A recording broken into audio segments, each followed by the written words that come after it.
Halo sahabat Laici Studio Channel, kembali lagi kita berjumpa. Di minggu lalu kita masih membahas tentang Rasul Yohanes part pertama. Sekarang admin akan memaparkan part yang kedua. Di episode kedua mengenai Rasul Yohanes ini akan admin bahas karya kerasulannya. Di episode sebelumnya kita telah membahas pada saat Rasul Yohanes menjadi murid Tuhan Yesus. Nah, untuk di episode sekarang ini, admin akan membahas karya kerasulan setelah menjadi murid Yesus. Bagaimanakah kisahnya lebih lanjut? Untuk part kedua ini silahkan saksikan, tonton sampai habis videonya, dan jangan lupa berikan tombol like, subscribe, dan juga share kepada teman-teman kamu semua. Terima kasih, selamat menyaksikan. Karya kerasulan Yohanes. Karya kerasulan Yohanes saat masih di tanah Kanaan. Setelah pemenuhan janji Bapa, Rasul Yohanes masih tetap berada di wilayah Yerusalem bersama dengan Sang Bunda Maria. Ia melayani dan memberi pengajaran bersama dengan Rasul Petrus. Ia mengajar kepada orang banyak. Kemudian Rasul Petrus dan Rasul Yohanes ditangkap oleh para pengawal Bait Allah. Hingga keesokan harinya, mereka berdua disidangkan dan mereka dilarang untuk mengajarkan mengenai Yesus Kristus yang telah wafat dan bangkit. Mereka disidangkan dengan imam besar Hanas dan Kayafas. Namun, karena melihat keberanian dari kedua rasul, yaitu Petrus dan Yohanes, akhirnya mereka dibebaskan. Tercatat dalam Kisah Para Rasul 4 ayat 1 sampai dengan 21. Setelah peristiwa pengadilan itu, Petrus dan Yohanes kembali kepada teman-teman mereka, lalu menceritakan segala sesuatu yang dilakukan imam kepala dan tua-tua kepada mereka.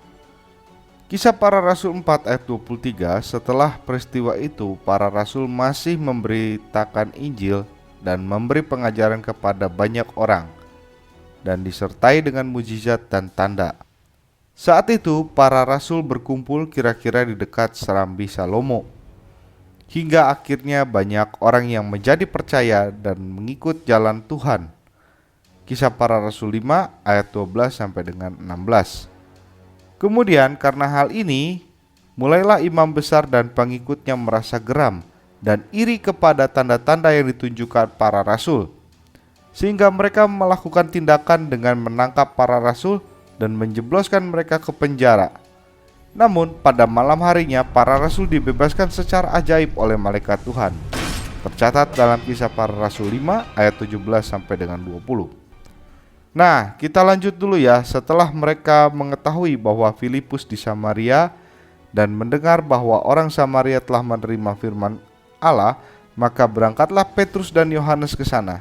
Setibanya di sana, pada kedua rasul itu berdoa agar Roh Kudus tercurah kepada orang-orang Samaria.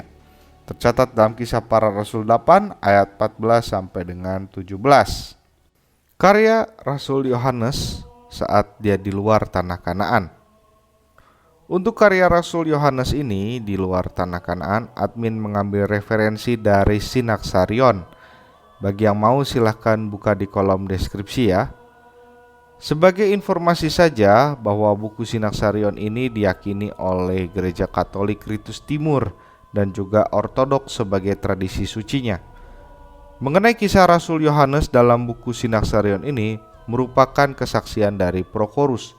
Sekilas tentang Prokorus, dia adalah seorang Kristen abad pertama Masehi di kota Yerusalem yang disebutkan dalam Perjanjian Baru.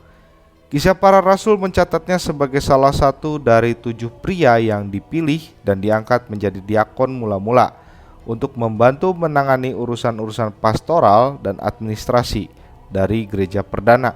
Kisah Para Rasul 6 ayat yang kelima. Oke, kita lanjut ke kisah Rasul Yohanes. Setelah Rasul Yohanes kembali ke Yerusalem, maka diadakanlah pengundian di mana Rasul Petrus telah mempertanggungjawabkan mengenai pembaptisan Kornelius. Dan pengundian ini dilakukan di Snakel atau kediaman dari Ibunda Markus. Nah, perlu diketahui sedikit informasi aja bahwa Snakel ini adalah tempat base campnya para rasul saat berkarya di Yerusalem. dan sekarang sudah dijadikan gereja, yaitu gereja tertua di situ ya. Pengundian mengenai Rasul Yohanes mendapatkan urutan paling akhir karena didasari dari umur yang termuda. Nah, didapatkan hasil bahwa Yohanes pergi menginjil ke wilayah Asia Kecil. Namun hatinya sebenarnya tidak menginginkan pergi ke sana karena takut dengan kondisi Bunda Maria sebagai bentuk tanggung jawab pada Rasul Yohanes kepada Yesus Kristus ketika di kayu salib, dan sekaligus bentuk rasa cinta dan pengabdiannya kepada Sang Bunda.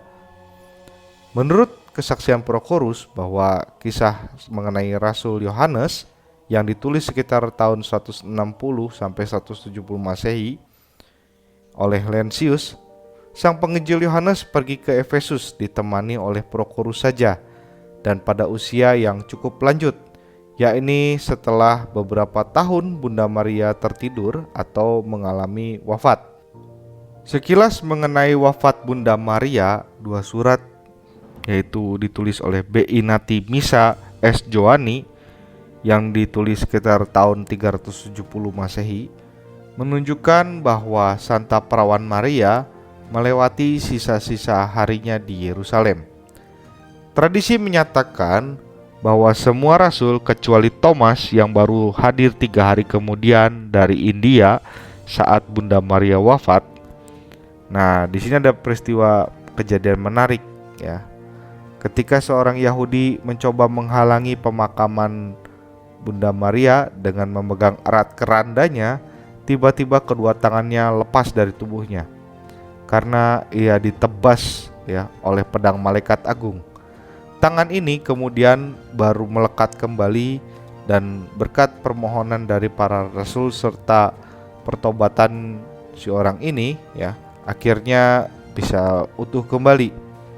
Nah, dalam tulisan Kepergian Maria atau The Passing of Mary yang dianggap berasal dari Yusuf Arimatea, ya, Rasul Thomas juga dianggap satu-satunya saksi pengangkatan Maria ke surga, dan Maria menjatuhkan tali ikat pinggangnya dari langit sebagai bukti. Atas permintaan Rasul Thomas, akhirnya makam Bunda Maria dibuka. Ternyata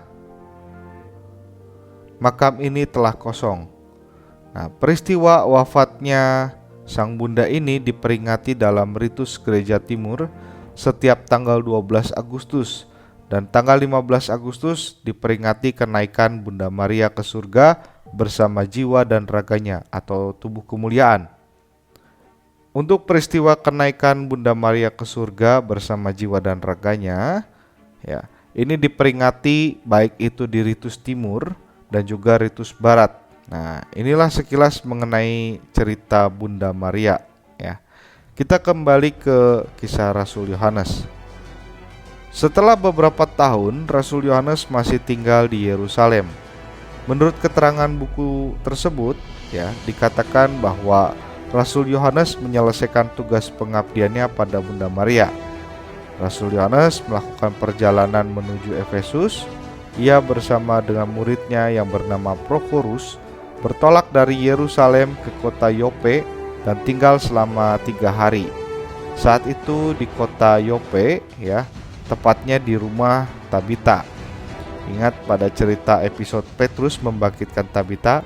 Nah, setelah itu datanglah kapal kargo dari Mesir membawa muatan kain tenun. Lalu mereka naik atau ikut menumpang di kapal itu dan berangkatlah menuju Efesus.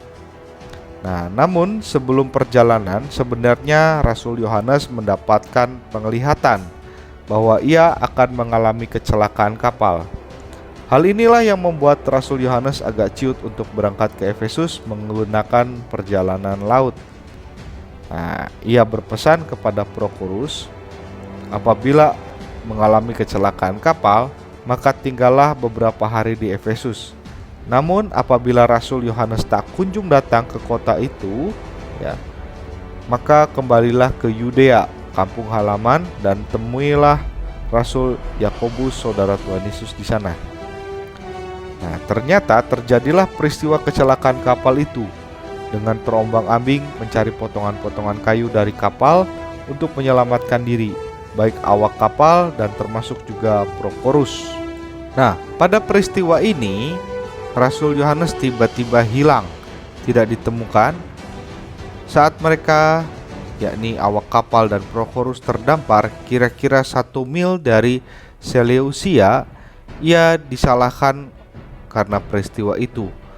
Prokorus akhirnya mulai tersedar secara perlahan dan akhirnya perutnya agak lapar. Dia juga merasa takut dan tenaganya mulai terkuras karena peristiwa itu. Lalu pergilah Prokorus ke arah Seleucia untuk mencari penduduk di sana agar ia bisa makan. Nah, para awak kapal yang lain menyalahkan peristiwa kapal itu karena Prokorus dan Rasul Yohanes, teman seperjalanannya, yang menghilang sejak kejadian itu.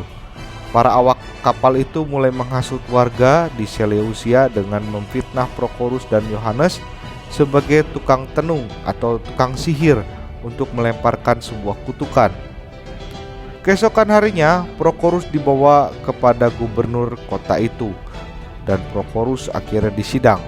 Namun datanglah seorang pejabat bernama Seleukus dari Antioquia. Ia mendengar kasus yang dialami Prokorus lalu meminta hakim untuk melepaskannya.